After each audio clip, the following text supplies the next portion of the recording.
കേരളത്തിന്റെ 7 ജില്ലകളിൽ കുട്ടിക്കലാശത്തിന്റെ ആവേശ കാഴ്ചകളാണ് തത്സമയം നമ്മൾ കണ്ടുകൊണ്ടിരിക്കുന്നത്. നമ്മളിപ്പോൾ നേരെ പോകുന്നത് വയനാട്ടിലേക്കാണ്.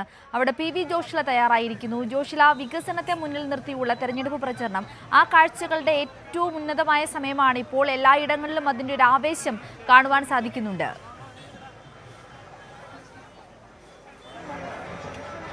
തീർച്ചയായും സിന്ധൂരി, ഇടതുപക്ഷ ജനാധിപത്യ മുന്നണി വയനാട് ജില്ലയെ സംബന്ധിച്ചിടത്തോളം തിരിച്ചു പിടിക്കുക എന്നുള്ളത്, അതായത് കൽപ്പറ്റ നഗരസഭയും മാനന്തവാടി നഗരസഭയും തിരിച്ചു പിടിക്കുക എന്നുള്ള ലക്ഷ്യത്തോടു കൂടി തന്നെയാണ് മുന്നോട്ട് പോയിക്കൊണ്ടിരിക്കുന്നത്. ഇതുവരെ നഷ്ടപ്പെട്ട എല്ലാ സീറ്റുകളും തിരിച്ചു പിടിക്കും എന്നുള്ള കഴിഞ്ഞ പ്രചാരണ പ്രവർത്തനങ്ങളെല്ലാം തന്നെ അവസാനിക്കുന്ന പ്രചാരണ പ്രവർത്തനത്തിന്റെ ഏറ്റവും അവസാന ഘട്ടത്തിലേക്ക് കടന്നുകൊണ്ടിരിക്കുകയാണ്.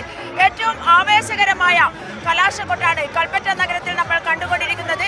ഇടതുപക്ഷ ജനാധിപത്യ മുന്നണിയുടെ നേതാക്കൾ നേതൃത്വം കൊടുക്കുന്ന കലാശക്കൊട്ട് നമുക്ക് കാണാൻ സാധിക്കും. ഇടതുപക്ഷ ജനാധിപത്യ മുന്നണി നേതാക്കൾ ഇവിടെയുണ്ട്. സംസ്ഥാന കമ്മിറ്റി അംഗം CK ശശീന്ദ്രൻ എങ്ങനെ ആണ് ഈ ഒരു തെരഞ്ഞെടുപ്പിനെ നേരിടാൻ പോകുന്നത്? വയനാട് ജില്ലയെ സംബന്ധിച്ചിടത്തോളം എങ്ങനെയൊക്കെയാണ് നേരിടാൻ പോകുന്നത്? വയനാട്ടിൽ ഈ തെരഞ്ഞെടുപ്പിൽ LDF വലിയ മുന്നേറ്റം ഉണ്ടാക്കും. 3 നഗരസഭകളിലും LDF അധികാരത്തിൽ വരും. ജില്ലാ പഞ്ചായത്ത് LDFന് അനുകൂലമായ വിധിയെഴുത്തുണ്ടാകും. ഭൂരിപക്ഷം ഗ്രാമപഞ്ചായത്തുകളിലും ബ്ലോക്ക് പഞ്ചായത്തുകളിലും LDFന് അനുകൂലമായ വിധി ഉണ്ടാകുമെന്ന കാര്യത്തിൽ സംശയമില്ല. കേരള ഗവൺമെൻറ്റിൻ്റെ ജനക്ഷേമകരമായ പ്രവർത്തനങ്ങളും വികസന പ്രവർത്തനങ്ങൾക്കുമുള്ള അംഗീകാരമായിട്ടായിരിക്കും ഈ തെരഞ്ഞെടുപ്പ് വിലയിരുത്തപ്പെടുക. ജനങ്ങളുടെ ഒപ്പം നിൽക്കുന്ന ഒരു ഗവൺമെൻറ്റാണ് കേരളത്തിലുള്ളത്. കേന്ദ്ര ഗവൺമെൻറ് ലേബർ കോഡ് നടപ്പിലാക്കിയ തൊഴിലാളികളെ ബുദ്ധിമുട്ടിക്കുമ്പോൾ അത് നടപ്പിലാക്കില്ല എന്ന് പറഞ്ഞ ഏക സംസ്ഥാനമാണ് കേരളം. തൊഴിലാളികൾ, കൃഷിക്കാർ, യുവജനങ്ങൾ, സ്ത്രീകൾ ഇവരുടെയെല്ലാം താല്പര്യം ഉയർത്തിപ്പിടിക്കുന്ന, വർഗീയതയ്ക്കെതിരെ വിട്ടുവീഴ്ചയില്ലാത്ത നിലപാട് സ്വീകരിക്കുന്ന രാജ്യത്ത് തന്നെ ഏക സംസ്ഥാനമായി കേരളം മാറിയിട്ടുണ്ട്. അതിന് വലിയ ജനപിന്തുണയും സ്വീകാര്യതയും കിട്ടും. കൽപ്പറ്റ മുനിസിപ്പാലിറ്റിയിൽ തീർച്ചയായും LDF തിരിച്ചു പിടിക്കും.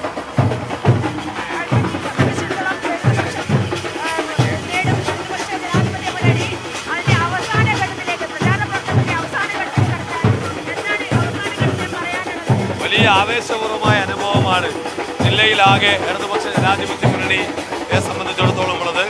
ജില്ലയിൽ ഇത്തവണ ഉജ്ജ്വല വിജയമാണ് നേടാൻ വേണ്ടി പോകുന്നത്.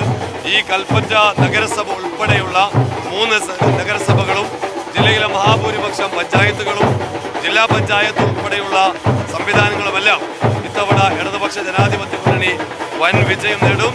അതിനാവശ്യമായ സുസജ്ജമായ പ്രവർത്തനം നടന്നിട്ടുണ്ട്. ഇടതുപക്ഷ ജനാധിപത്യ മുന്നണിയുടെ സർക്കാർ വയനാട്ടിനെ ആകെ ചേർത്ത് നിർത്തിയതിന് ഇടതുപക്ഷത്തെ വയനാട്ടുകാർ ചേർത്ത് നിർത്തുന്ന തെരഞ്ഞെടുപ്പായി ഇത് മാറും.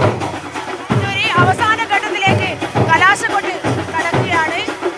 അത്രയേറെ ആവേശത്തിലാണ് അണികളുള്ളത്. ഇടതുപക്ഷ ജനാധിപത്യ മുന്നണിയുടെ എല്ലാ അണികളും ഇടതുപക്ഷ ജനാധിപത്യ മുന്നണിയെ വേണ്ടി ഇത്രയും നാൾ പ്രവർത്തിച്ചുകൊണ്ടിരുന്ന ആളുകൾ മുഴുവൻ ഈ ഒരു കലാശക്കൊട്ടിലേക്ക് എത്തിച്ചേർന്നിട്ടുണ്ട്. ഏറ്റവും ആവേശകരമായ ദിനങ്ങളായിരുന്നു ഈ ദിവസങ്ങളിലൊക്കെ തന്നെ വയനാട് ജില്ലയെ സംബന്ധിച്ചിടത്തോളം കടന്നുപോയത്. കാരണം വയനാടിനെ സംബന്ധിച്ചിടത്തോളം ഇടതുപക്ഷ ജനാധിപത്യ മുന്നണിക്ക്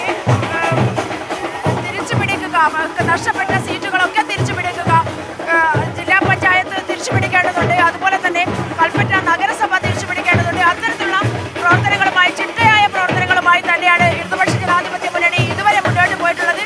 അതേസമയം UDF പല പ്രതിസന്ധി ഘട്ടങ്ങളെയും അഭിമുഖീകരിക്കുന്ന ഒരു കാലഘട്ടം കൂടിയാണ് ഇത്. വയനാട് ജില്ലയെ സംബന്ധിച്ചിടത്തോളം മുള്ളൻകൊല്ലിയിലുള്ള പരസ്പരമുള്ള പോര്, അതുപോലെ തന്നെ പുൽപ്പള്ളിയെ സംബന്ധിച്ചിടത്തോളം പുൽപ്പള്ളിയിൽ പരസ്പര പോരിലാണ് ഇടതുപക്ഷ ജനാധിപത്യ മുന്നണിയുള്ളത്.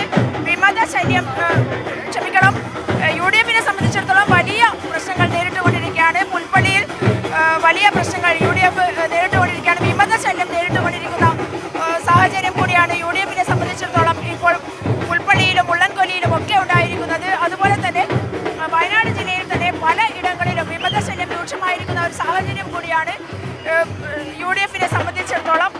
മാത്രമല്ല, അഴിമതി, സഹകരണ ബാങ്കുമായി ബന്ധപ്പെട്ട അഴിമതി വലിയ പ്രശ്നമായി UDFനെ ഇപ്പോൾ വലയ്ക്കുന്നുണ്ട്. UDF പ്രഖ്യാപിച്ച ടൗൺഷിപ്പ്, അതുപോലെ തന്നെ ഇതൊന്നും തന്നെ നടപ്പിലാക്കാൻ പറ്റാത്ത ഒരു സാഹചര്യമുണ്ട്. ഈ സാഹചര്യത്തിലാണ് UDF വയനാട്ടിലെ തെരഞ്ഞെടുപ്പിനെ നേരിടുന്നത്. അതുകൊണ്ട് തന്നെ ഇടതുപക്ഷ ജനാധിപത്യ മുന്നണിയെ സംബന്ധിച്ചിടത്തോളം ഏറെ വിജയപ്രതീക്ഷയുള്ള ഒരു തെരഞ്ഞെടുപ്പ് കൂടിയാണ് ഇത് എന്നുള്ളതാണ്. അത്രയേറെ ചിട്ടയായ പ്രവർത്തനങ്ങളുമായി മുന്നോട്ട് പോയിക്കൊണ്ടിരിക്കുകയാണ്. ഇപ്പം ഒടുവിൽ കലാശക്കൊട്ടിലേക്ക് എത്തിയിരിക്കുകയാണ്. അത്രയേറെ ആവേശത്തിലാണ് ഇടതുപക്ഷ ജനാധിപത്യ മുന്നണിയുടെ പ്രവർത്തകർ ഇപ്പോൾ ഈ കലാശക്കൊട്ടിൽ പങ്കെടുത്തുകൊണ്ടിരിക്കുന്നത്. കൽപ്പറ്റ നഗരസഭ തിരിച്ചുപിടിക്കേണ്ടതുണ്ട്. വികസന പ്രശ്നങ്ങൾ UDF ഇതുവരെ ഭരിച്ചുകൊണ്ടിരിക്കുന്ന കൽപ്പറ്റ നഗരസഭയിൽ വളരെയേറെ വികസന പ്രശ്നങ്ങൾ നിലനിൽക്കുന്നു.